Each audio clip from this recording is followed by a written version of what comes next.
Assalamualaikum guys, welcome back. Dalam beberapa hari ni, kecoh gila bila kata bekas isteri kepada personaliti TV Ali Iskandar iaitu Farah Lee yang mana ada pihak tuntut hutang arwah ayah Farah Lee sebanyak RM130,000.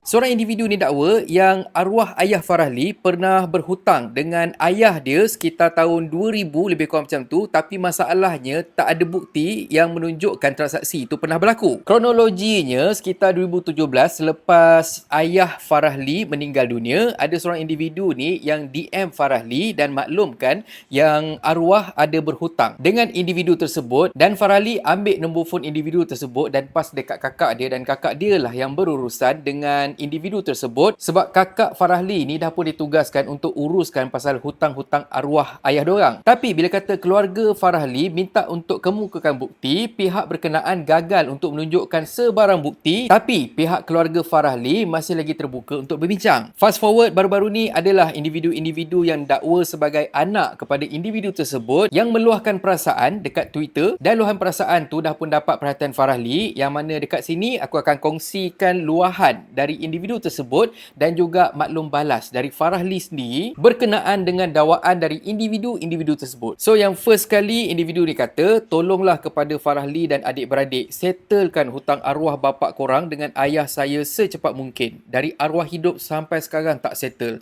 Mak korang pun pernah jumpa ayah saya. Jangan nak buat tak tahu. Kubur bapa lawa tapi kena seksa dalam kubur sebab hutang tak settle. Dan Farah Lee maklumkan yang ini ialah satu tuduhan yang tak betul. Kata dia, ayah dan keluarga beliau gagal mengemukakan bukti kukuh di atas tuntutan hutang yang dikatakan. Fitnah juga, mak saya tidak pernah mengenali apatah lagi berjumpa dengan ayah beliau. Dan ayat penghinaan, menggunakan kata-kata hinaan dan hukuman terhadap arwah ayah saya. Betul, aku rasa agak melampau juga bila dia kata macam kubur bapak lawa tapi kena seksa dalam kubur sebab hutang tak settle. Tak patut cakap macam tu, dek. Anyway, statement kedua, umrah, travel sana sini, renovate rumah mak, boleh. Tapi hutang even 1K pun tak settle. Kalau ada bunga tu dah berjuta tau kena bayar. Tolonglah settle cepat. Kang, kalau ayah saya dah tak ada, lagi susah. Dan respon Farah, fitnah. Hampir ke semua travel saya adalah berkaitan dengan kerja termasuk umrah. Jadinya segala expenses sebenarnya dah pun covered. Fitnah lagi, menyentuh karier saya. Umrah, travel dan NGO boleh menjejaskan reputasi saya dan juga organisasi ataupun syarikat yang terlibat. DM di IG kena remove. Post tak boleh komen. Sampai macam tu sampai hati.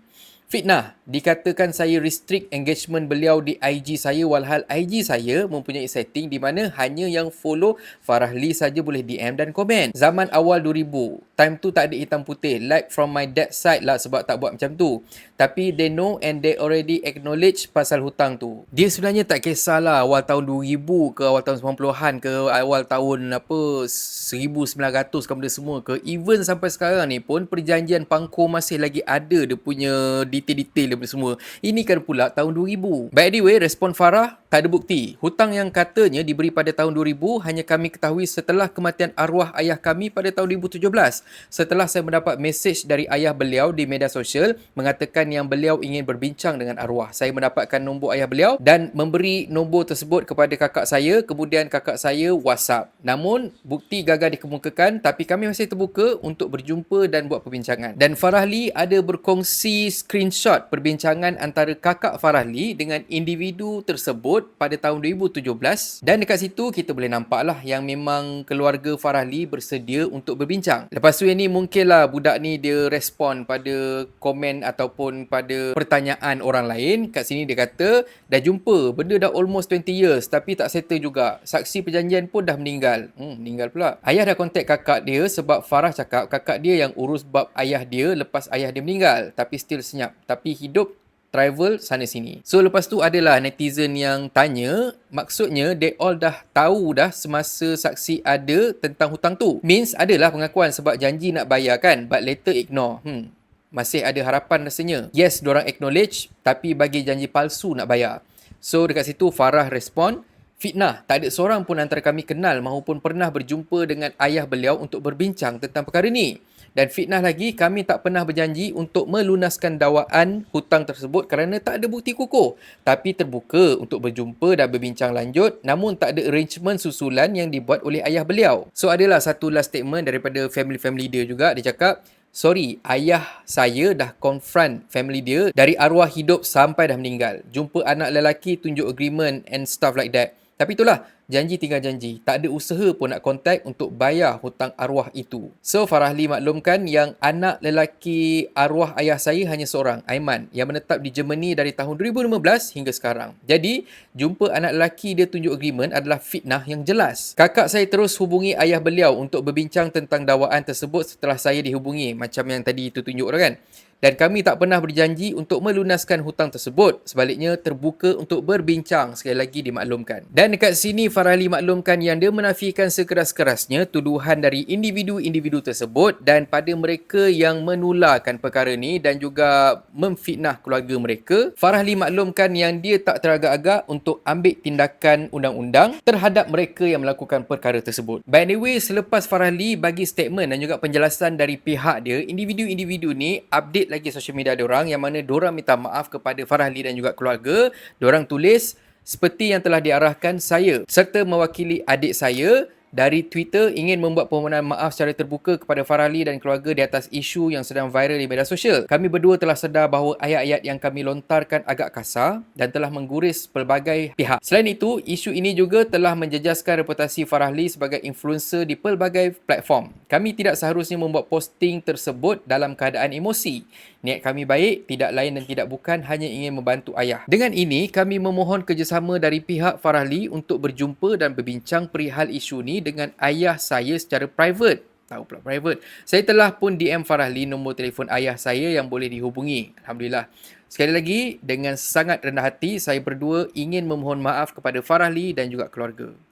Kan senang cakap macam tu, elok-elok, settlekan apa yang patut, bukannya kita nak bergaduh. Kita nak tutup balik hutang kita, kalau ada hutang. Nanti kang tak pasal-pasal, daripada kita nak tuntut hutang kita RM130,000, tiba-tiba kita pula kena bayar saman fitnah RM500,000. Naya Pak Karim.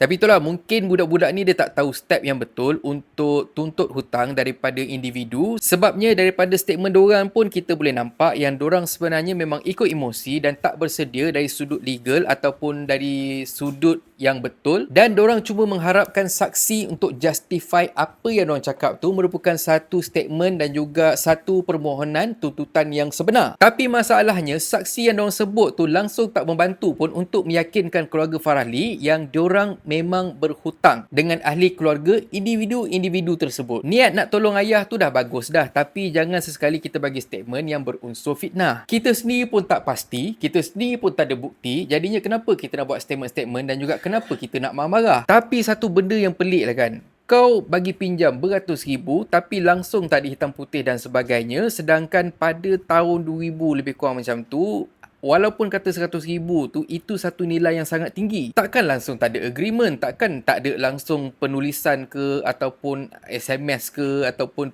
perutusan surat ke benda semua ke, wallahualam. Kenapa tak ada benda tu semua? Dan let's say lah, kalau kata memang tak ada agreement pada tahun 2000 tu kan, kita ada lebih kurang dalam 17 tahun sebelum arwah ayah Farahli betul meninggal. Kenapa tak jumpa, lepas tu buat benda secara proper? Takkan tak ada message dekat arwah ayah Farahli sebelum ni, duk tanya khabar, boleh tanya hutang bila nak bayar dan sebagainya. Takkan tak ada benda tu semua. Betul tu. Jadinya, ini satu pengajaran yang bagus untuk kita semua. Kalau kata kita ada bagi hutang, pastikan kita ada hitam putih dan juga ada transaksi. Tak kisah serapat mana pun kita dengan seseorang tu, hutang tetap hutang. Kecuali kalau kita memang tak ada niat untuk tuntut balik hutang tu. Pasal harta jangan buat main-main tu. Orang sanggup buat macam-macam tau. Apapun, aku doakan urusan kedua-dua belah pihak dipermudahkan. Kalau betul hutang tu wujud, semoga keluarga ni dapat yakinkan keluarga Farahli untuk bayar hutang-hutang tu. Dan akhir kata pepantun, pergi kedai beli minyak. Beli minyak, kedai Ali. Masih hidup, tak minta, dah tiada, kalut mencari. Dan kalau korang suka konten ada dalam channel ni, please consider to subscribe. Okay, so thank you very much for watching. And have a nice day. Assalamualaikum. Assalamualaikum guys. YouTube ada fungsi baru iaitu Super Thanks. Siapa yang nak belanja aku kopi, korang boleh tekan butang Super Thanks kat bawah ni. Korang belanja aku RM6 je. Anyway, terima kasih sangat-sangat untuk sokongan korang. Assalamualaikum.